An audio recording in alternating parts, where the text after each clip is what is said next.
a todos. É com grande alegria que hoje a gente está recebendo aqui um professor que a gente tem uma profunda admiração, tanto pela capacidade profissional como pela pessoa dele, que é o professor doutor Adilson Ramos, que teve o início de sua formação acadêmica como residente do Centrinho, em Bauru.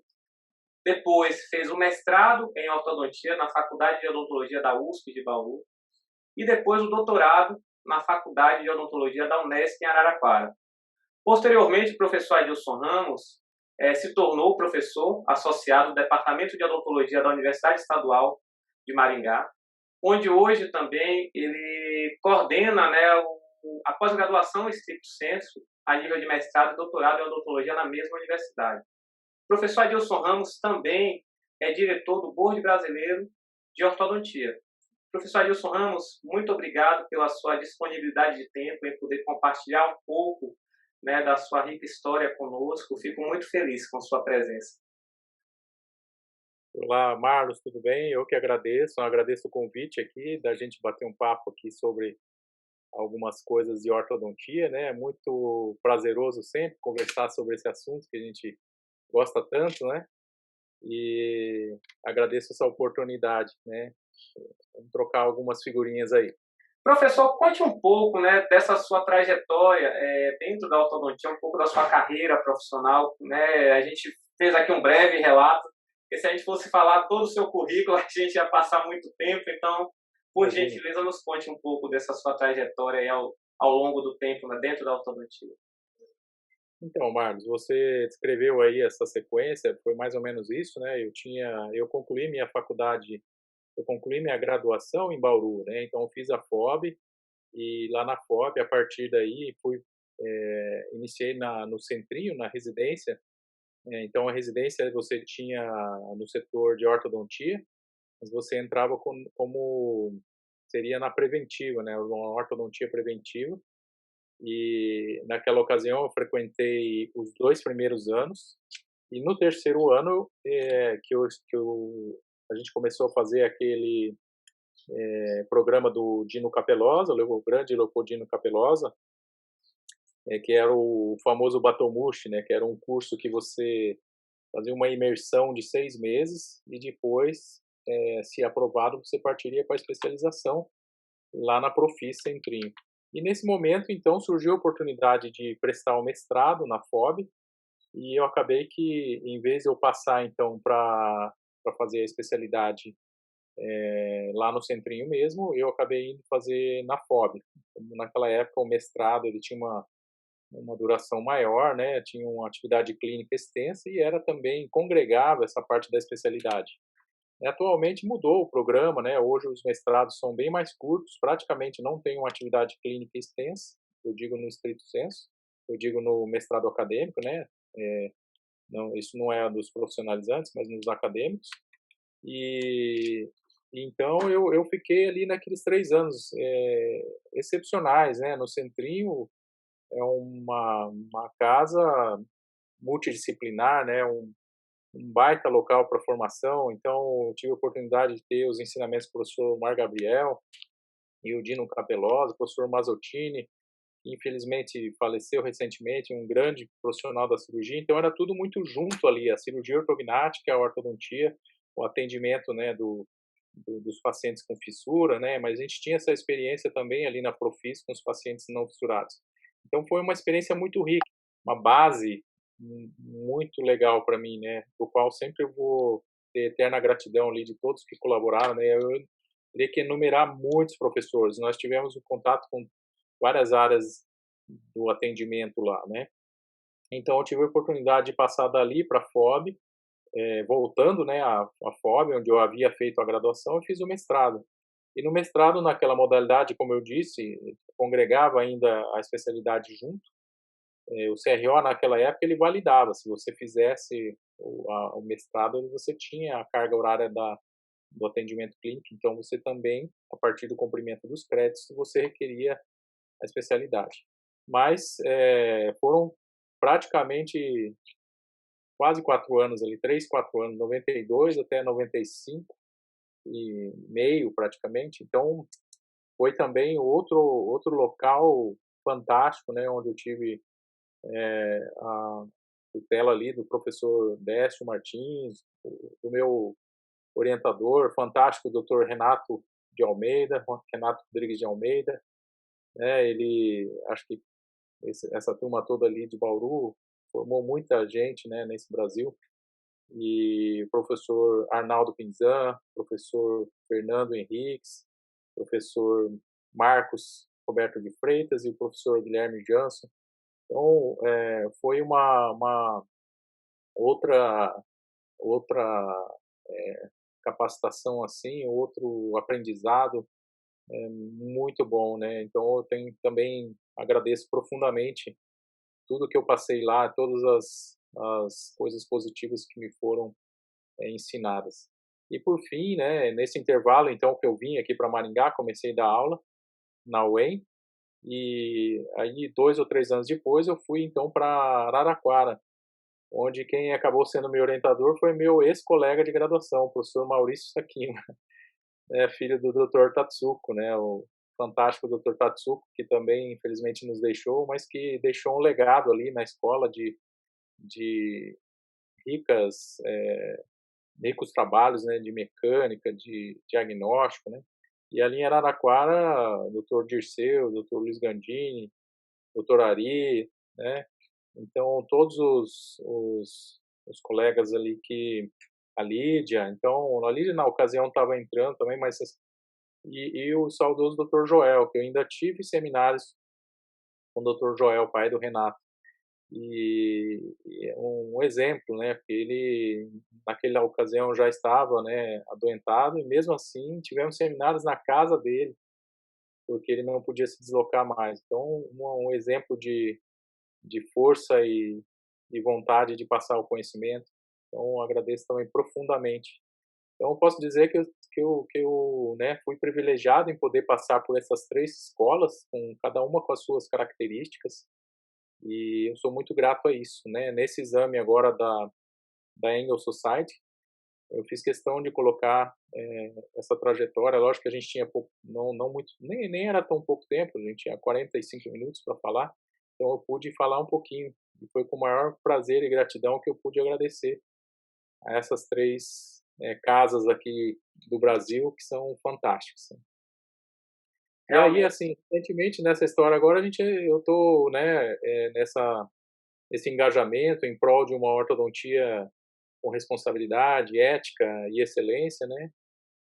Tive o convite em 2011, 2010, 2011, para fazer o board, o exame, como candidato na ocasião, o doutor Ademir Brunet, né. Agradeço ao Ademir por ter me me colocado nessa, e sempre é bom ter um empurrãozinho de um grande profissional. E aí, a partir de então, né, fiz a recertificação, mas e aí me convidaram, né, tive o grato convite de participar da diretoria do board. Está sendo uma experiência fantástica também, conhecer novos amigos e que tem esse engajamento em busca de uma busca por uma ortodontia responsável, ética e com excelência. for realmente centros de excelência, né? E não é à toa que hoje você também está brindando, né, a ortodontia brasileira com, né, com seu também vasto trabalho. Eu acho que você teve várias inspirações e teve ao mesmo tempo vários exemplos, né? E isso hoje, junto realmente com o seu esforço e também que a gente percebe o seu foco voltado para a ortodontia também está voltando justamente para toda a comunidade ortodôntica brasileira, né, de fora do Brasil também. E já entrando, né, um pouco no seu trabalho, né, no que você tem, assim, são diversas linhas de pesquisa. A gente selecionou algumas que eu acho que são interessantes para o ortodontista clínico, para a rotina. A gente teve que pensar das diversas. Eu queria que você falasse um pouco do trabalho que você publicou na Engel Ortodontics, no qual você fez uma comparação, né, da eficiência da grade lingual soldada e dos esporões colados, uma vez que a mordida aberta, né, que muitas das vezes se busca intervir nela de forma precoce, é uma maloclusão e é um grande desafio para a gente em qualquer fase que seja. Por favor, me conte um pouco desse trabalho que você fez e que depois você publicou numa revista de tanto impacto. Sim, foi uma experiência bastante positiva, porque foi um clinical trial despretensioso, na verdade, mas nós tivemos o cuidado de fazer um estudo com sorteio, participação por sorteio, eram crianças de 5 a 10 anos com mordida aberta anterior, e elas eram sorteadas, ou elas participariam de um grupo controle por 6 meses, ou elas participariam do grupo com grade, palatina fixa com bandas, né, por bandas, ou ela participaria do grupo esporão, colado, esporão de Nogueira, nosso amigo Nogueira lá de Minas, né. Então nós acompanhamos essas crianças, aquelas crianças que eram do controle depois foram tratadas, obviamente, mas elas serviram também de um parâmetro para que nós pudéssemos ver o que acontecia com essas crianças. Então, um dos resultados já que foi bastante interessante é que o controle, ou seja, se você não fizer nada e apenas instruir, a gente já sabia disso, né? Se instruir a remoção do hábito e tentar coibir essa interferência, você tem uma autocorreção, mesmo na dentadura mista já, né? A gente sabe, assim, no consultório, ou mesmo na graduação, a gente orienta que na fase da dentadura decídua, né, e bem o comecinho da mista, se você fizer a orientação de remoção do hábito, que você pode ter a autocorreção. Só que essa autocorreção, ela aconteceu em 25% dos casos, não foram todos os casos que autocorrigiram. Tá? Então, é lógico, a intervenção precoce é recomendável, porque você nunca sabe quem é que vai autocorrigir ou não. Eu digo nesses casos já a dentadura mista. Então, óbvio que os pacientes com dentadura decídua, você tem tempo para esperar se vai acontecer ou não essa autocorreção. Mas na dentadura mista, a partir do momento que já irromperam os incisivos e a mordida está aberta, está ali, não tem por que ficar esperando, porque você não sabe quem é que vai ter a autocorreção. Então, o outro grupo, que foi o grupo com esporão, também evoluiu muito bem no primeiro ano, porém, nem todos os casos tiveram o overbite, perdão, a correção da mordida aberta. Embora na média você tenha uma melhora, não foi 100% igual na grade. A grade palatina, 100% dos pacientes após um ano, tinha o overbite atingido, ou seja, você tinha a mordida aberta corrigida. Isso não quer dizer que o esporão não possa ser eficaz. Eu gosto muito da abordagem com esporão pela facilidade e pela adaptação. Muita gente tem receio de que o esporão possa incomodar, que os pais não vão gostar da ideia e tal. E a exemplo disso, o professor Canuto, lá que agora está em Recife, né? Inclusive, ele afiava, passava a broquinha ali para deixar bem espetando bastante ali. Ele fez com o professor Guilherme Jans e viu que em uma semana todo mundo se adapta. E eles colocavam 4 esporões. Então, uma limitação, talvez, do nosso trabalho seja que nós colocamos 2 esporões. Então, teoricamente, é pouco, né? Aqui na Unopar também, o pessoal em Londrina, o Márcio, a equipe, a Thaís, a Paula, tem estudado bastante a mordida aberta e eles colocam 2 em cima e 2 embaixo. Então, tem gente que coloca 4 em cima, 2 embaixo. Outra recomendação também seria avaliar onde é que está essa postura. Nós não fizemos isso, né? Como o trabalho da professora Flávia Artesi, que foi publicado na Dental Press, que mostra alguns parâmetros para você atuar na parte inferior ou superior ou em ambas, né? Com os porões, vamos dizer assim. Então, talvez por isso que o nosso trabalho não encontrou assim essa melhora expressiva em um ano, embora não é o que eu vejo no consultório, eu vejo resultados muito bons. Mas de fato ocorra, tem casos sim. Agora extrapolando para o consultório, que eu coloco esporão na mista, passou um ano, não está totalmente fechado ainda.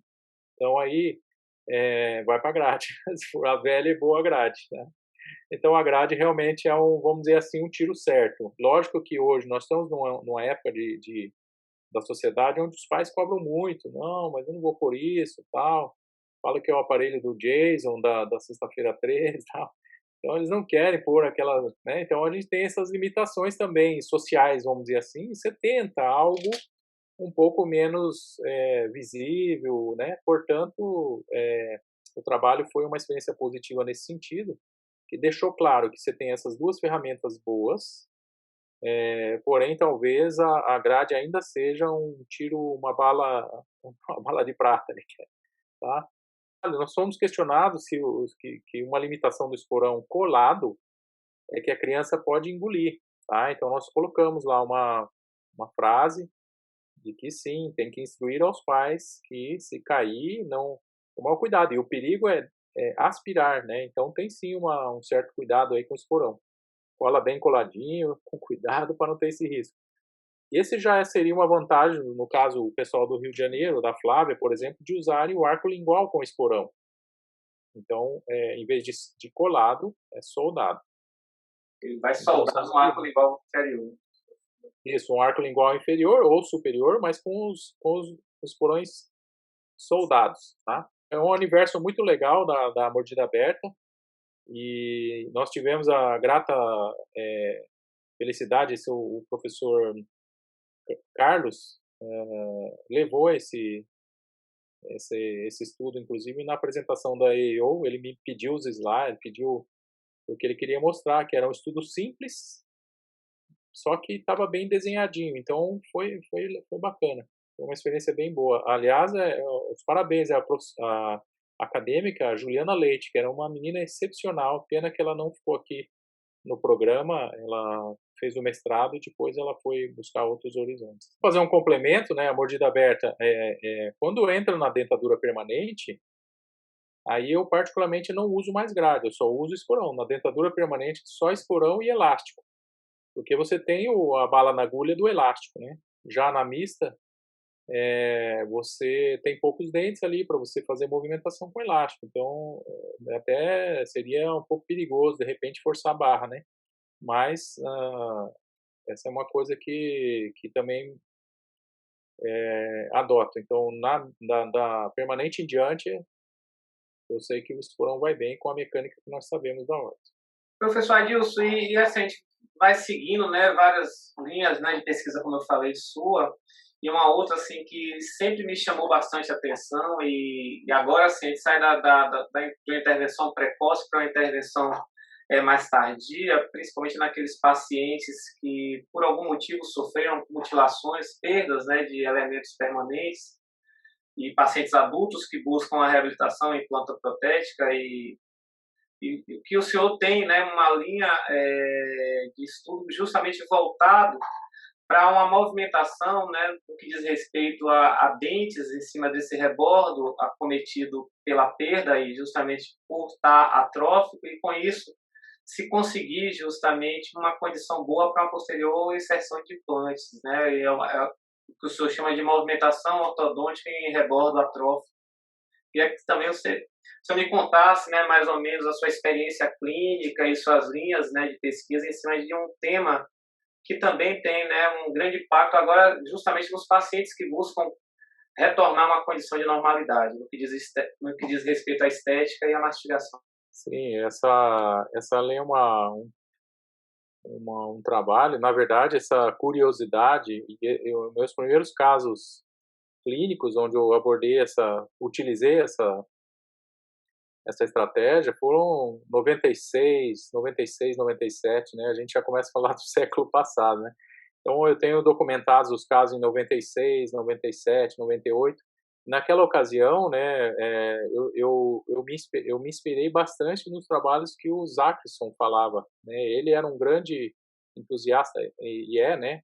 Ao longo da literatura você vai ver bastante isso. Mas quem deu base nesses trabalhos, né, foram justamente escandinavos, né? Mas as primeiros casos, um trabalho da Lindskog, que foi um trabalho provavelmente na época de mestrado dela, e quase 15 anos depois ela publicou um acompanhamento daqueles casos em 2013, né?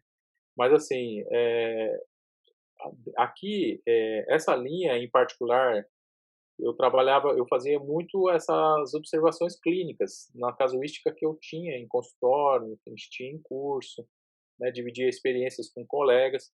Mas em 2010, né, nós tivemos um mestrando aqui, o Marcos Rosa, e ele, Júnior, e ele também gostava desse assunto, ela falou, vamos fazer, e aí a gente tinha crescente o uso das tomografias, a gente começou. Então ele teve esse primeiro trabalho ali, começou a coletar casos no nosso curso de especialização dentro da universidade e foi atrás desses primeiros casos. E ele fez, na verdade, ele fez esse trabalho e publicou na SPO, né? Ele foi, correu atrás, fez, ganhou até um prêmio na época. E aí ele depois mudou-se para a Austrália. Ele está trabalhando na Austrália hoje, né? Mas de lá para cá, nós, obviamente, né, que é um estudo muito interessante, como eu te disse, essa curiosidade por esse assunto já era antiga, vamos dizer assim, né? Então, diante da riqueza e como você falou, da necessidade multidisciplinar, né, os colegas cada vez mais pedindo, não, vamos acertar isso aí. A gente tem feito muito aqui na região estética isso também, né? Casos onde você não tem uma solução legal de altura, porque os enxertos, infelizmente, enxertos não têm uma previsibilidade boa de altura. Então, é uma área interessante de usar essa estratégia. E, portanto, essa linha de trabalho continuou e vem até hoje, né? Estamos agora, nesse momento, estou orientando um outro trabalho com a movimentação e para que a gente esclareça algumas possibilidades de atenuar o impacto periodontal. E a gente sabe que é um pouquinho de perda, principalmente na parte vestibular, né? Esse é um trabalho que também foi publicado na Engel recentemente, 2 anos atrás, né? E não chega a 2 anos, um ano e pouquinho atrás, né? Foi no finalzinho agora, no comecinho de 2020. Então, a gente sabe que há um pouco de perda óssea, mas é mais na vestibular. E isso foi uma das perguntas lá na Engel Society, que eu acabei levando esse agora, que foi na Engel. Então, é um trabalho já de uma mostra em que, particularmente, me debrucei nela. Então, esse realmente foi engajei nesses novos casos aí, vi que realmente essa vestibular pode sofrer um pouco mais, a tábua óssea vestibular. Porém, o controle mecânico pode ter permitido um pouco de inclinação para vestibular. Essas amostras todas eram abrir espaço com mola e fio retangular.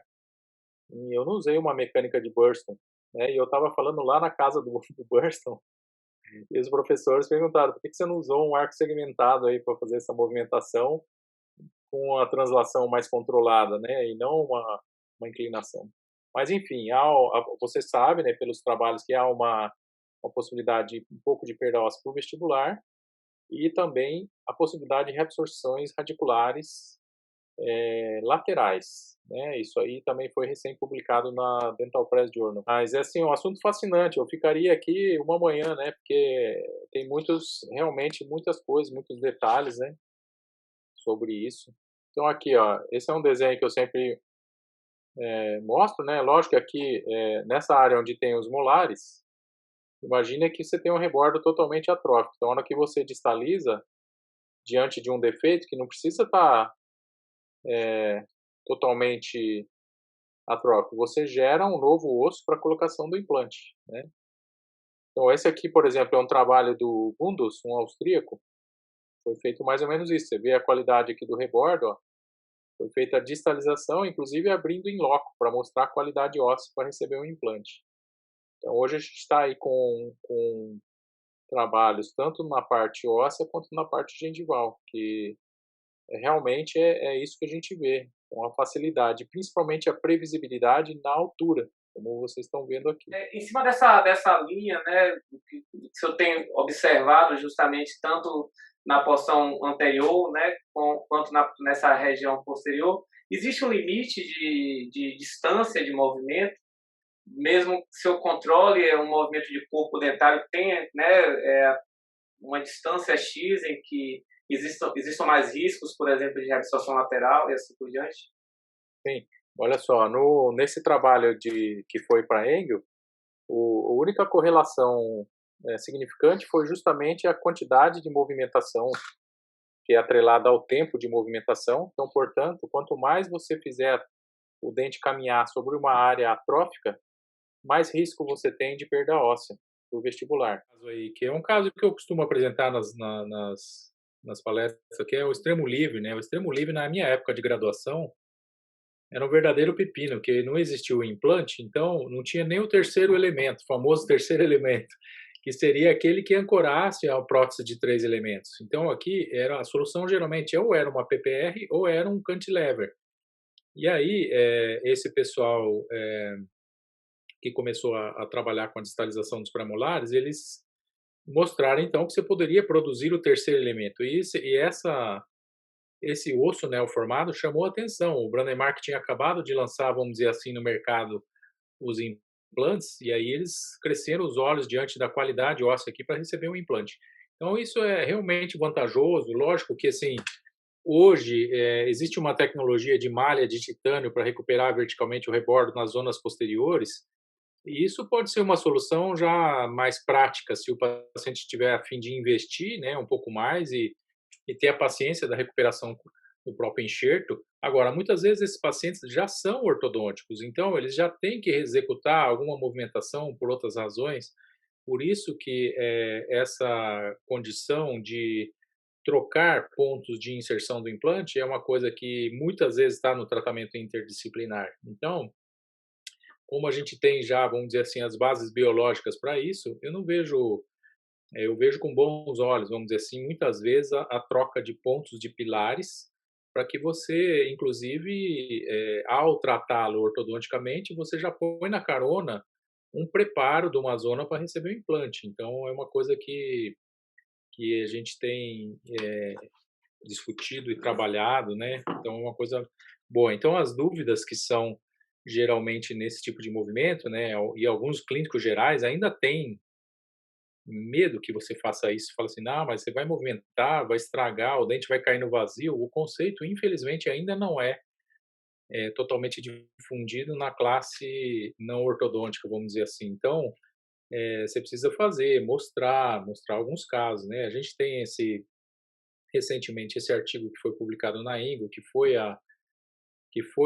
vamos dizer assim, o estudo que nós apresentamos, que na verdade é uma coletânea. Nós começamos esses trabalhos ali inclusive junto com pós-graduandos, né, e ao longo desses 10 anos, 12 anos que nós estamos pesquisando isso, vários trabalhos se sucederam, né, mas esse último foi recente. Nós trabalhamos com uma hipótese de que esse movimento poderia aumentar eventualmente a deiscência ou diminuição da tábua óssea vestibular ou lingual, e é verdade. E não foi só eu, né, outros colegas e mesmo em Bauru, a Dani Garibe orientou uma outra colega, inclusive eu acho que ela é eu não sei exatamente a cidade dela, mas é do Nordeste, região do Nordeste, e ela, me desculpe se eu esteja errado, né, mas ela fez a movimentação do molar. Então, tanto quando você traz o molar para mesial ou quando você distaliza o premolar, há sim uma chance de deiscência na tábua óssea vestibular e lingual. Então elas ficam aí na casa de 1 milímetro, na vestibular um pouquinho mais, chegando a 2 milímetros. A mediana do trabalho nosso foi 2 milímetros. Esse aqui é uma figura desse artigo, né? Nós fizemos 25 dentes movimentados para distal, eram premolares, e os opostos eram ao controle, na verdade, o adjacente, né? Aquele que ficou estático ou teve algum efeito colateral para mesial, mas eminentemente foi distalização do premolar. Então a gente viu que na distal, aqui onde nós vemos, já era baixa, então já tinha uma perda óssea de 4 e ela ficou 4, praticamente não mudou estatisticamente significante a distal nem na mesial. A gente achou que a distal fosse piorar, não piorou significantemente, nem a mesial significantemente. Ou seja, para o mesial e distal, isso não foi diferente. A gente tinha feito um trabalho com pós-graduando, mas só que eu confesso que a metodologia que nós fizemos não foi muito legal naquele momento. Pois dominando um pouco mais as ferramentas de tomo, nós vimos então que isso não mudava, tá? A distância cemento-esmalte até a crista não muda significativamente do pré para o pós, nem a mesial. Claro, tem casos que aumentam, tem casos que não, devido à higienização, periodonto, mas na média não é o maior risco. O maior risco é nesse corte aqui, que nós estamos vendo aqui na direita do slide, né? Onde eu vejo aqui que por vestibular, né? Aqui então você vê uma deiscência de 6,6. Na verdade, é uma perda vertical, uma perda óssea. A gente chama de deiscência porque nós medimos no meio, né? Com o cursor no meio da face vestibular e no meio da face distal. E se você avaliar o corte ósseo, óbvio que se a mesial e a distal estão numa altura maior e a vestibular está numa altura menor, é uma deiscência. Isso caracteriza o desnível entre mesial e distal e a vestibular. Então, a tábua óssea vestibular é a que mais sofre. Então, aqui, esse caso aqui com 6 no final, é um caso que provavelmente estava com um 4 no início e caiu para 6. Claro que, assim, existe ponderações que nós devemos fazer, porque a qualidade radiográfica, o voxel, né, ele tem, nesse estudo aqui, 0,20, 0,25 na verdade, 0,2, vamos dizer assim, entre 0,2 e 0,25, e você pode ter alguma dificuldade em avaliação do pontinho central. Então, tem um pouco de dificuldade se esse periósteo, essa lâmina, vamos dizer assim, por vestibular for mais fina que isso, você não vê. Então, pode ser que exista isso, essa matriz óssea, e que com o tempo, né, com o passar dos anos, você possa enxergá-la. Mas, clinicamente, posso dizer que realmente é um perigo, porque a gente vê recessões por vestibular diante de casos como esse. Não não são todos os casos, mas eu diria que para você movimentar um dente com essa característica, você tem que ter uma boa inserção para o vestibular, uma boa espessura óssea, uma boa característica. Não dá para ficar encarando esse tipo de movimento quando você já tem uma dificuldade, um periodonto muito fino, uma perda já visível. Na verdade, até dá, mas faça um preparo primeiro, faça um enxerto, proteja e depois faça o movimento. Mas e tem que tomar bastante cuidado com o tipping por vestibular, ou seja, essa inclinação por vestibular ao longo da movimentação. Então, como a gente costuma aqui nesse trabalho, né, esse foi um questionamento lá na Engel, a gente usou molas, né? Então, a mola, ela ao mesmo tempo, ela distaliza, ela angula para distal, né? A gente sabe que o momento, a força está aqui na coroa, então você tem um momento em que você angula a coroa para distal, você tem a rotação, a tendência à rotação desse dente também, e você tem também o efeito da mola, como ela restringe no primeiro momento, essa movimentação não é imediata, você tem uma força vestibular. Então esses dentes tendem a vestibular. Como é um arco, uma extremidade do arco, ainda que nós tivéssemos trabalhado com fio retangular 19 por 25, tentando controlar esses efeitos colaterais, pode sim. Eu estou vendo agora esse foi o questionamento lá na Engel e eu estou buscando avaliar isso, né, tentando outras formas de controle nesse movimento, para que você não tenha a inclinação do dente para vestibular. Mas eu diria que é quase inevitável, porque você tem, deixa eu ver se eu tenho uma figura, eu apresentei na Engel, eu não tenho ela aqui agora, mas na outra aula a gente tem o arco, você vamos dizer que você imagina o diagrama. Sim, O sim, diagrama, se você está movimentando um dente para distal, ele inevitavelmente ele vai percorrer uma zona mais vestibularizada. sim. Né, a mesma coisa quando você distaliza molar e abre o braço externo do AIB, você vai distalizar e jogá-lo para o vestibular. Ou com auxílio de uma barra palatina, você vai jogá-lo para o vestibular para manter o diagrama do arco. Então, é quase inevitável que esse pré-molar não enfrente uma espécie de uma vestibularização ou uma recolocação mais vestibularizada. Então, talvez isso explique por que que a vestibular foi um pouco mais acometida, né, do que a lingual, mas ambas, tanto na lingual quanto na vestibular, houve aumento sim, dessa distância união de cemento esmalte até a crista. Ok. Então isso foi na casa dos 2 para o vestibular e na casa do 1 lingual. Tá, mas é lógico, eu tive casos clínicos dentro da amostra que não teve nada, nada relevante. Então, vale aqui notar, isso também abordamos lá na discussão da Engel, que o biotipo é fundamental, biotipo ósseo, biotipo gengival, evitar contato prematuro durante esse trânsito, né? Então, muitas vezes você vai distalizar o premolar, ele pode entrar em confronto oclusal e ter uma inclinação indesejável. Então, tem que ficar de olho nisso, tá? Eu não sei se eu te expliquei aqui, mas assim, são as coisas que eu mais acho interessante nessa movimentação. Aqui está o quadro do artigo, ó. Veja aqui na buccal, na vestibular. É maiores, né? Esse aqui são o rebordo atrófico, significantemente maior. Você vê nitidamente, tanto na lingual, mas especialmente na vestibular, um aumento significativo da, da perda óssea por vestibular, né? Então, no geral, sim, na movimentação dentária, na verdade, nós temos trabalhos hoje com deiscências em qualquer tipo de tratamento ortodôntico, você pode esperar um aumento de deiscências de modo geral. Nós estamos numa fase, né, Marlos, de tratamentos expansionistas, vamos dizer Sim. assim. Você que gosta do histórico lá do Engel, né? Lembra? Recentemente eu acompanhei seu Instagram e seu Facebook. Eu também gosto muito. Eu lembro que nós conversamos isso sobre as edições na Cosmos, lá na Sim. que tem todo um Araraquara. acervo na Araraquara, né? Aquilo para mim me fascinou muito, né? Que eu tinha o acervo lá, podia olhar aqueles trabalhos históricos, as observações do Engel. Isso você tem contribuído bastante com a gente, resgatando esses trabalhos, né? Mostrando que ninguém é bobo. Faz 100 anos que isso é debatido e, na verdade, as ferramentas hoje estão muito melhores para podermos observar o que acontece, né? Sim. Mas já era um certo debate. Então, de qualquer forma, nós voltamos a uma fase um pouco mais expansionista do que de extrações e limitar o envelope Nossa. ósseo, mas nós temos que voltar a prestar atenção, né, no envelope ósseo, nos limites vestibulolinguais, principalmente, né, que são os mais, vamos dizer assim, perigosos por serem mais finos mesmo, né. Então é Mas isso, Carlos, eu acho.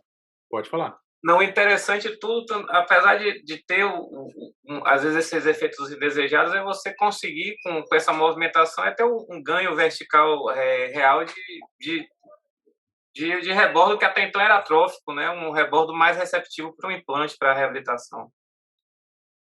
Isso, Marcos. Então, assim, tocando nesse assunto, você sabe que foi exatamente essa observação sua até que me salvou nas arguições da Engel, para você ter uma ideia, porque muitos ali falam, mas já há trabalhos mostrando, principalmente na zona anterior tem um trabalho do Uribe e Nanda, que são pertencentes, o Nanda é pertencente a essa unidade da Engel, essa North Atlantic, né? E aí teve uma pergunta de uma francesa, uma ortodontista da França, que falou: olha, mas o Uribe já mostrou que esse ganho de largura eventualmente não é ainda suficiente para poder pôr o implante. Porém, aí a minha salvação foi que eu já havia discutido isso, porque é justamente a altura que é a pedra no sapato dos implantes, dos enxertos, perdão. Então, a altura, principalmente na zona anterior ou então na zona estética, se você pegar aqui segundo premolar a segundo premolar superior, então é um recurso, essa movimentação dentro da linha do rebordo, ela não somente ganha em largura, mas é importante dizer que esse trabalho do Uribe mostrou que muitas vezes você tem que complementar. Só que complementar por vestibular, com BIOS, por exemplo, tem uma previsibilidade, é fácil, não tem problema algum. Agora, o problema é ganhar altura. Então, ganhar altura que é o imprevisível nos enxertos. E justamente a altura que é o previsível na movimentação ortodôntica. Então, você falou bem, é exatamente isso que até me salvou lá, porque aí o pessoal, sim, realmente, essa é uma coisa que não dá para. Exceto pelo que eu te falei, a evolução das malhas de titânio, que hoje, com né, com as ferramentas 3D, tem possibilitado agora, inclusive, fazer de uma forma personalizada e, eventualmente, suprir isso. Mas é caro, lógico, e se você considerar que o paciente já vai usar aparelho por alguma razão, você pode usufruir desse benefício. Mas tem sim essa possibilidade. Tem esse bônus.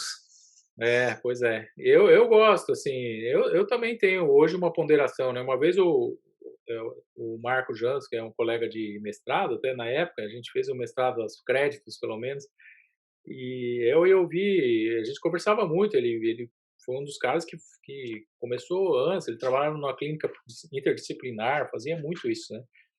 E aí, uns 10 anos depois, ele falou, isso aí já foi minha paixão, agora eu só namoro, só amizade, já foi minha namorada, agora é só amizade. Ou seja, assim, claro, você tem casos, não adianta fazer por fazer, você tem que fazer com uma ponderação e refletir, né? E só para a gente concluir esse assunto, se nós pensarmos em parte posterior, superior, se você não tiver o impacto da estética, não adianta, não compensa, porque vai demorar. Você tem ainda o risco da reabsorção radicular, que a gente já sabe que pode acontecer, e sendo que nessa região a previsibilidade e estabilidade vertical é ótima, porque ele é interposto abaixo da linha, você faz o lifting do seio, da membrana do seio, interpõe enxerto, pronto, acabou. Então, é uma coisa mais previsível. Então, aí eu diria que nessa zona posterior superior tem que Boa. se pensar, tá? Bom, Sobre as reabsorções, isso aí já é um dado que não está publicado, mas nós também fizemos essa correlação. E quanto mais tempo você submete o dente à trajetória, então, portanto, quanto mais você transitar, mais chance você vai ter, então, de ter também esse dano da reabsorção lateral. Porém, isso não é uma correlação, foi 0,5, ou seja, você tem metade que você não explica, mais da metade, né, que 0,5, 5,5, 25% de determinação, quer dizer que você tem uma gama de variáveis que influenciam, tá? Então, mas eu diria que sim, quanto mais for arrojar o movimento, eu tenho um movimento que quando eu tive aí na Bahia, eu acho que eu mostrei um caso onde eu distalizei um pré-molar 14 milímetros praticamente, e aí chegou no final ele estava baleado, né? Ele poderia ficar, porém ele estava lá na região de molar, e aí, em vez de colocar um outro pré-molar, eles preferiram abrir então a área para uma plataforma de molar. Esse foi o único caso que eu tive a perda do dente, né? Perda não, foi optado por extraí-lo, não que ele perdeu, tá? Mas ultimamente eu procuro então orientar, né, os colegas para a gente trabalhar abrir um espaço para uns 7 milímetros, 5 a 7 milímetros, né, que geralmente é o que resolve a colocação de um implante ali. Tá? Então, sim, eu acho que tem que tomar cuidado, sim, não exagerar nessa situação. Embora eu também acho que mostrei aí um caso de trazer o canino aqui no lugar do central, do incisivo central, né? Eu estou fazendo um outro caso assim agora. É interessante, é muito interessante o quanto nós conseguimos, como ortodontista, recuperar essa altura e largura, né? Mas principalmente a altura, que é uma coisa que o enxerto ainda não consegue ter previsibilidade. Então, a movimentação ortodôntica, ela é, nesse sentido da altura, uma coisa muito interessante. Mesmo que esse dente sofra um pouco, ele é passível depois de uma recuperação, um enxerto, alguma coisa. Agora, a altura não, você não consegue lá na onde você vai pôr o implante, né? Então, eu tenho preparado, né, cada vez mais, né, olhado esses casos documentados, né, para poder fazer mesmo nos casos onde o dente está praticamente perdido, né, você usá-lo para reconstruir o rebordo e depois você vê o que vai fazer com ele. Tá? Não sei estética, se eu te respondi, Marcos, mas sim, eu acho que é melhor não exagerar muito nesse trânsito. A não ser que você, por exemplo, caminhou 5, 7 milímetros, percebeu que ele não está sofrendo, ou seja, ele respondeu bem. Afinal, a reabsorção radicular lateral ocorre em metade dos casos, né? sim. E a perda óssea também, não é essa. Você vai ter um pouquinho, praticamente em todos, porém, essa perda um pouco mais relevante tem a ver com a qualidade, o biotipo ósseo no início, tudo, algumas variáveis que a gente está estudando agora. Mas se você tem um bom biotipo, uma boa gengiva inserida, e esse dente respondeu bem até os primeiros 7 milímetros, e você quer ainda, tem a possibilidade de continuar, provavelmente ele vai responder bem, tá? Não sei se eu E, consegui te explicar. Então, é não, muito das características do biotipo, me parece, né? O biotipo ósseo gengival. Essas são variáveis que nós estamos estudando, mas e, não, tá? e no que diz respeito à base óssea, professor, a maxila, ela responde, você falou que tá fazendo também alguns tratamentos a nível, né, anterior, a Isso maxila, por anterior. ser mais esponjosa, ela tem uma receptividade, vamos dizer assim, melhor para esse movimento É, é, lateral-lateral? é interessante, assim, na verdade, talvez o ritmo um pouquinho mais rápido na maxila, mas você tem perdas ósseas por vestibulares e premolares, tanto no superior quanto no inferior. Então, eu acho que hoje se fala muito no envelope do processo alveolar, né, ou nos nos limites do processo alveolar. E esse envelope ósseo, no sentido vestíbulo-lingual, que eu acho até mais perigoso, né, que anatomicamente, então, se você nesse trânsito mesio-distal ou disto-mesial, você começar a desrespeitar o vestíbulo-lingual, você incorre mais risco. Isso é o que parece, tá? Mas, de certa forma, eu não vi uma diferença enorme não entre maxila e mandíbula não. Me parece que, é lógico, uma posterior de mandíbula muito corticalizada, me parece desafiadora. Sim, eu tenho mais receio de fazer, demora bastante, tá? Agora, com os artefatos, que é isso que nós estamos também estudando no trabalho atual, da minha orientada de doutorado é o uso de corticotomia, piezo, né, essas coisas para diminuir a densidade da onde a gente pretende transitar.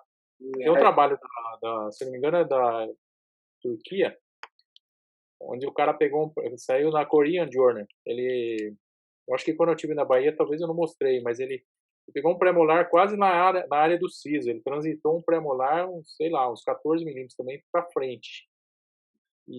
Só que ele fez o split da crista. Então ele fez o split da crista, abriu e colocou um stopzinho do próprio tecido ósseo. Então ele fez um aumento do rebordo com uma split lateral da crista, e aí ele transitou. Então ele melhorou o rebordo, mas lembrando que não pode pôr enxerto algum, né? Biomaterial não, só autógeno, tá? Caso você vá mexer nesse osso antes. como se fosse abrir um caminho e diminuir a resistência. Isso, me parece que redução da densidade, aí também o efeito de aceleração regional, tal. Então várias coisas aconteceram ali. Tá? Professor, O Eric Liu também fazendo trabalhos com PRP, algumas coisas para também criar um ambiente inflamatório mais positivo para isso. Então algumas coisas legais o pessoal fazendo aí, mas ainda com pouco resultado, tá? e assim, já que a gente está falando um pouco, né, dos pacientes adultos, que a gente teve a oportunidade de conversar um pouco e mais tarde também a gente, né, tem visto algumas publicações suas já saindo do campo do movimento dentário em si, mas para uma estrutura que também tem uma relação direta, seja com a ortodontia e seja com a cirurgia ortognática, que são as vias aéreas, e que é um tema, né, pelo que o senhor pôde me contar na oportunidade que a gente conversou, é um universo também à parte que anda muito próximo da ortodontia, né? Quais são as considerações, assim, quais são, eu sei que os pontos são diversos, são vários, teriam que ser alguns dias para a gente conversar, né? Você me falou que existe até um congresso só de apneia, Isso. então, mas quais seriam os pontos que o senhor já observou e que nós ortodontistas poderíamos, né, estar somando junto com a equipe multidisciplinar, uma vez que esse tipo de tratamento envolve uma equipe multidisciplinar? Sim, com certeza. Nós temos pessoas muito boas também aqui no Brasil que estão trabalhando com essa questão, né? E já até há muito tempo, né, com experiência vasta, né, mas o que a literatura tem mostrado é que sim, a apneia obstrutiva, os problemas obstrutivos são multidisciplinares, né, mesmo nesse próprio encontro da Angel Society, em que além de nós que estávamos, vamos dizer assim, iniciando ali, fazendo nossas defesas, né, havia os membros que também já são membros e que apresentavam frutos de trabalhos de anos para cá, né? Então se debate bastante até quanto o ortodontista pode colaborar. Eu sou entusiasta. Esse é um assunto que eu também tenho gostado muito, né? Nós tivemos uma oportunidade recente. A gente conversou mais coisas muito básicas, né? E até quem sabe no futuro a gente volte a falar sobre esse tema um pouquinho mais aprofundado, né? Mas poderia dividir isso em relação ao que eu tenho participado, que seria a abordagem clínica com os aparelhos de avanço mandibular. Nesse sentido, os avanços mandibulares, a gente tem diversos aí dispositivos, né?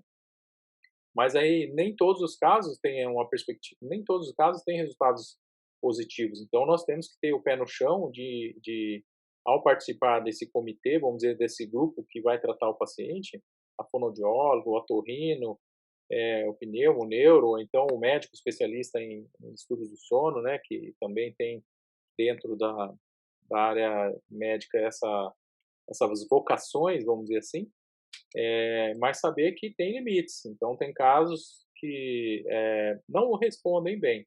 Porém, eu acho que o ortodontista tem um papel enorme, porque como esses aparelhos podem resultar em efeitos colaterais de longo prazo, quem é que vai corrigir depois, né? Então, alguns casos que a gente vê que simplesmente foi colocado o aparelho, abandonou e um tempo depois você tem lá a mordida toda fora, né? Então, acho que tem que ter um acompanhamento, sim. O ortodontista talvez seja um dos que trabalhe melhor essa questão. Mas o aparelho do sono é um aparelho de avanço, né? um universo que eu tenho tratado, sim, na clínica, né, sempre com o apoio de um médico, e é assim que acho que tem que acontecer, não querer mergulhar no tratamento por si só, mas dividindo até mesmo vamos dizer assim, a responsabilidade do diagnóstico que você está diante só da obstrução nasofaringe ou bucofaringe, né, ou no universo do avanço você pode ter obstruções nasais.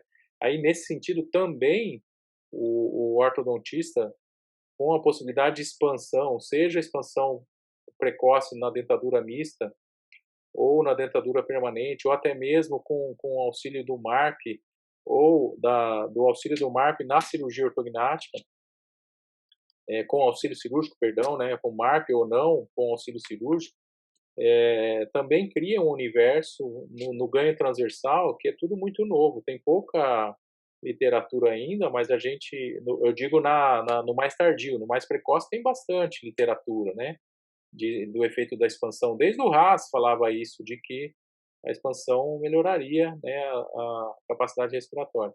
Mas então a participação do ortodontista, sim, é fundamental. Acho que a gente tem que ocupar esse espaço, colaborando com as coisas que nós temos, né, com o pé no chão, devidamente, né, mas que vale muito a pena. Eu acho que no momento em que talvez voltem a querer qualificar a ortodontia só como alinhadora, né, nós tivemos lá nos idos do final dos anos 90, mais uma vez do século passado, uma geração taipodonte, e que a gente combateu isso já no passado, não, taipodontista, tal, só alinha dente, tal.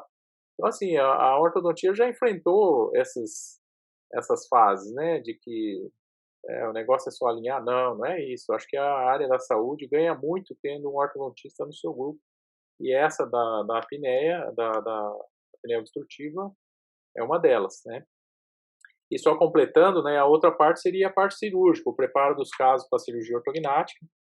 Aí sim, aqui, juntamente com o professor Lior, professora Aline, aqui, que é são, tem trabalhos também, a gente tem trabalhos nessa área dos efeitos da cirurgia ortognática nas vias aéreas, né, e isso tem mostrado, sim, e vai em concordância com a literatura, de que o avanço bimaxilar ou o avanço mandibular, ou seja, a correção morfológica, de certa forma, recupera um bom percentual nessa, vamos dizer assim, doença, embora muitas limitações existam também, depende da idade, depende de outros fatores que como eu disse no início, que é multidisciplinar. Então, a entrada de uma fono, vale muito a pena para que a gente tenha resultados melhores. Mas é uma área que eu estou muito entusiasmado com resultados positivos, monitorando esses pacientes. Hoje a gente tem essa possibilidade de monitorar o paciente, pelo menos no que diz respeito à saturação, então usando polissonografias tipo 4, por exemplo, que você mantém com o paciente com uma vigilância ainda que limitada, vamos dizer assim, pelo menos você consegue acompanhar qual é o efeito que o seu aparelho está tendo, ou então que aquela cirurgia teve no primeiro momento. Né? Na pandemia aconteceu isso. Você pediu o paciente para ele fazer a polissonografia, num ambiente que continua assustador, né, em termos de contágio, ele não quer ir, né? Então essa parceria com as empresas que nos auxiliam, né, nesse sentido, está sendo muito enriquecedora, né? Essa possibilidade do paciente fazer a captação de dados na casa dele, né, isso foi debatido nesse congresso que eu te falei lá, que ocorreu na conferência de inverno do ano de 2018, que era só sobre isso, né? Então, foi muito rico lá. Então, também é um aprendizado contínuo. Nós estamos aprendendo todo dia, né? E a gente tem que sim ter essa ponderação. E basicamente essa a polissonografia tipo 4 basicamente é o índice de dessaturação, Ah, tá. né? Então ele, lógico, ele vai fazer a monitoração do ronco, ele grava através do aplicativo do celular, Ele grava o ronco, ele grava ele registra a sua movimentação, porque o oxímetro, ele tem um sensor também, além do sensor do oxigênio, ele verifica se você se mexeu ou não. Então, é lógico que ele faz por analogia, né? Se você teve apneia, você caiu a saturação de oxigênio, você dessaturou. Então, ele faz uma analogia de que você teve uma hipoventilação ou uma apneia mesmo, tá? Então, esse casamento de dados lidos pelo oxímetro, pela gravação, pela sua movimentação e seus batimentos cardíacos, que isso tudo ele consegue registrar numa noite de sono, então você consegue ter um parâmetro, por exemplo, no avanço mandibular, por exemplo. O avanço mandibular, né, até quando a gente conversou, a gente faz um primeiro avanço, a minha experiência, assim, vamos dizer que nesses, talvez, um pouco mais de 10 anos que eu tenho lidado com aparelhos de avanço, 2008, 2009, mais ou menos, o que eu percebo, né, que se o paciente é respondedor, ele vai responder, ele é responsível ao avanço, então, embora existam os aparelhos que você faz aquela modulação da quantidade do avanço, o pessoal gosta de falar isso de titulação do avanço, né? Titular. Eu aprendi titulação, porque é titulação com a pipeta, mas de qualquer forma, a quantidade de avanço ou titulação do avanço, você pode modular nos aparelhos que tem vamos dizer, um parafusinho para você ir fazendo esse avanço, ou colocar um pininho para a quantidade de avanço. Então, mas a maioria dos meus casos, eu sempre fiz um avanço único, de 5 vertical e de 5 a 7 antero-posterior.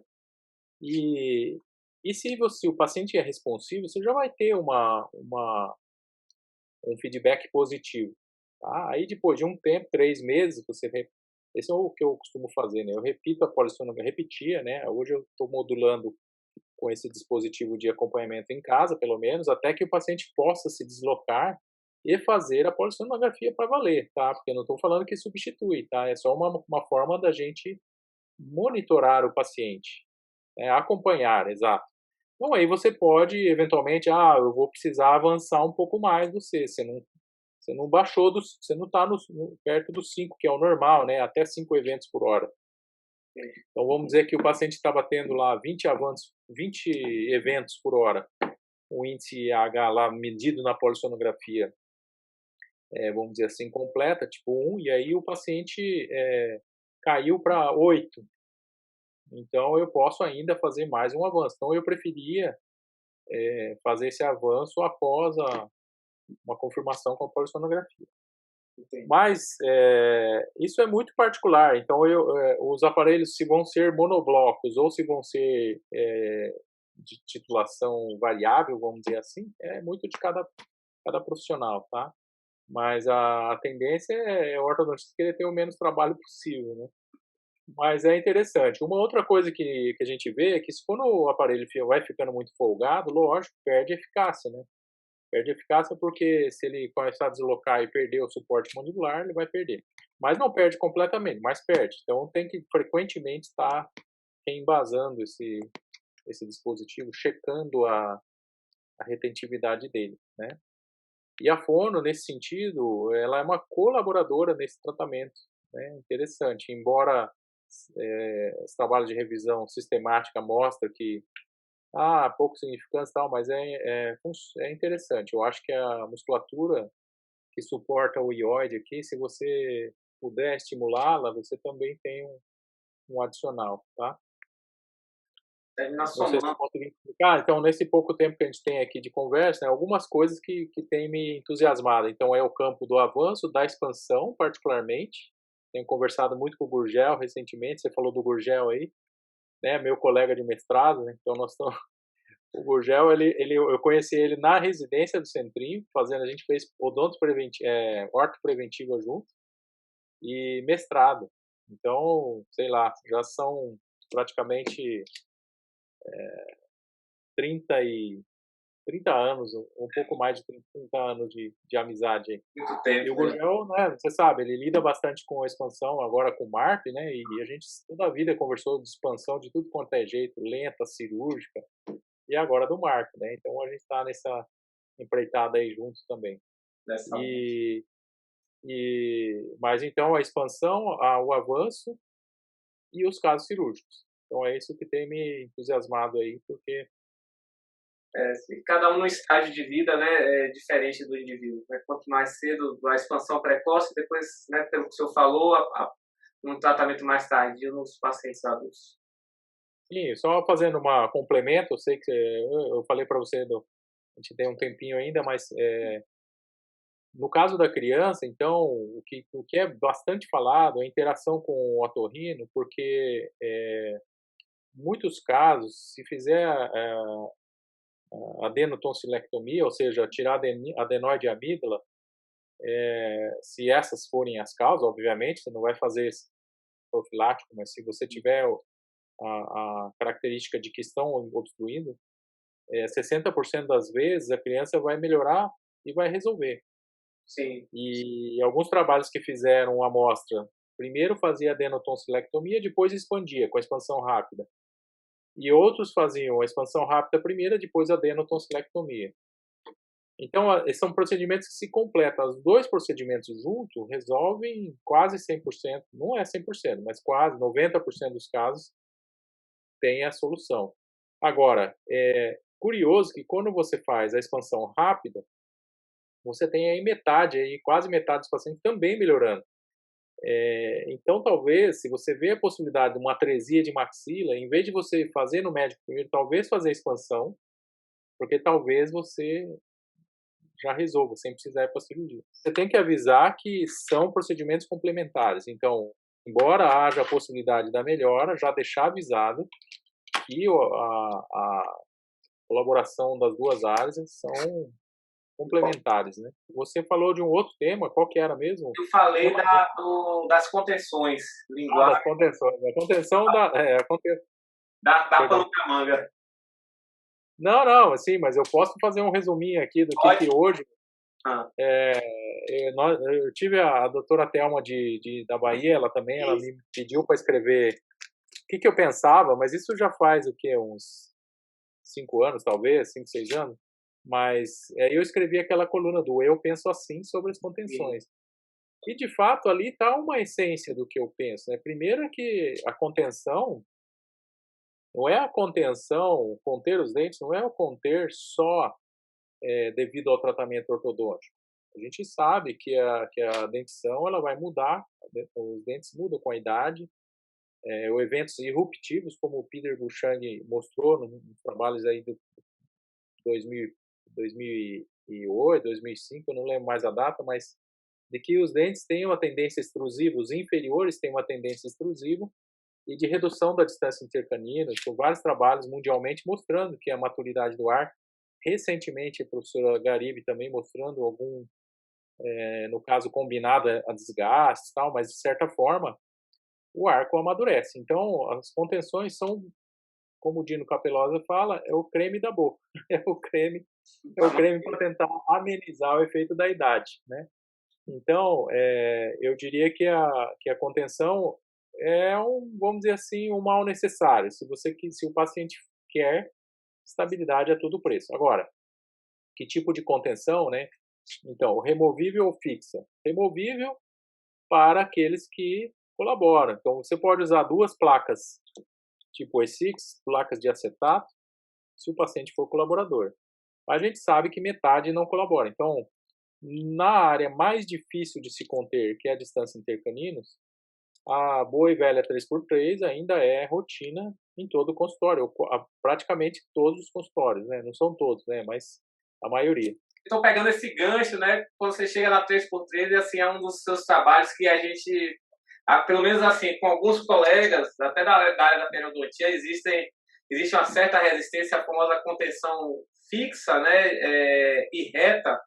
E muitos julgam que a contenção higiênica, até pelo próprio nome, é uma contenção que facilita o acesso ao fio dental. E o senhor fez um trabalho muito voltado em cima, né, justamente da efetividade e da saúde, vamos dizer assim, periodontal e gengival, que a contenção higiênica pode promover ou a contenção, deixa eu corrigir, que a contenção, os efeitos periodontais, que a contenção fixa, reta, 3 a 3 comparada com o efeito periodontal e gengival da famosa contenção higiênica, né, em que a gente tem um segmento de fio em que se facilita o acesso ao fio dental. Quais são as considerações, né, que o seu trabalho, Então, sua pesquisa fez então aí? na verdade, esses trabalhos, né, ao contrário do que também todo mundo pensa, a motivação inicial foi justamente de um periodontista, amigo aqui, o doutor Roberto, né, Hayashibara. E ele é que começou a ficar incomodado com a frequência de casos com problemas de acúmulo de cálculo na contenção, que teoricamente era para facilitar a higiene, mas que estava acumulando mais cálculo do que o normal. E também com os ditos efeitos inesperados da contenção, que são distorções, por alguma razão, talvez no ato da colagem, não colagem passiva, a gente você não pode afirmar ainda, né? Apenas com estudos. Ninguém vai colar uma contenção ativa, perdão, para ver o que vai acontecer. Ninguém vai fazer isso. Então, não dá para fazer um estudo prospectivo com isso, né? Mas de qualquer forma, eu vejo na contenção higiênica que ela funciona muito bem se ela for colada corretamente, passiva, não forçar em nenhum momento. Tem que fazer o revenido dela antes de colar, fazê-la passiva, revenida e colada, né, seguindo as recomendações do professor Picali de Brasília. Então, perfeito. Porém, o que acontece? Nos pacientes que não são higiênicos, aí o bicho pega. Então, ela não pode ser protocolar, porque eu tenho pacientes com a contenção higiênica faz 20 anos, que estão bem. Só que esses pacientes são higiênicos. Não sei se ficou claro. Agora, a grande maioria que não consegue fazer com cuidado a higienização que precisa ser feita naquele tipo de contenção, podem ter problema com a própria higiene, com o próprio acúmulo de cálculo. Como diz o Davi Normando, a matéria traz matéria. Quanto mais alça e resina você tiver que é para prender a sua contenção, você tem mais áreas de acúmulo. Mas, de qualquer forma, o problema que vem assombrando os nossos colegas, se a gente participa desses grupos e que você vê, é justamente nem só o cálculo, porque você poderia imprimir uma rotina de profilaxia quadrimestral com quem tem esse tipo de contenção e está acabado o problema, sem problema. O paciente está bom assim, beleza, está bom. O problema maior está sendo nas distorções e nos efeitos chamados inesperados. E isso tem sido um fantasma, porque ele pode forçar um dente a ir para vestibular, por exemplo. Provavelmente devido à falha no momento da contenção, ou então aquela contenção caiu naquele ponto, aí dá aquela empurradinha e cola, e aí ela fica ativa. Sim. E aí pode gerar isso. Diga-se de passagem, isso não é só um problema da contenção higiênica. Isso pode acontecer, né, quando você cola aquele fio Twist Flex muito fininho e que não tem uma resistência boa, e talvez até cargas oclusais gerem distorções ou deformações nesse fio que culmine com efeitos inesperados. Isso aí está retratado aí no American Journal de 20 anos para cá, e aqui também na própria Dental Press, né, artigos recentes mostrando isso.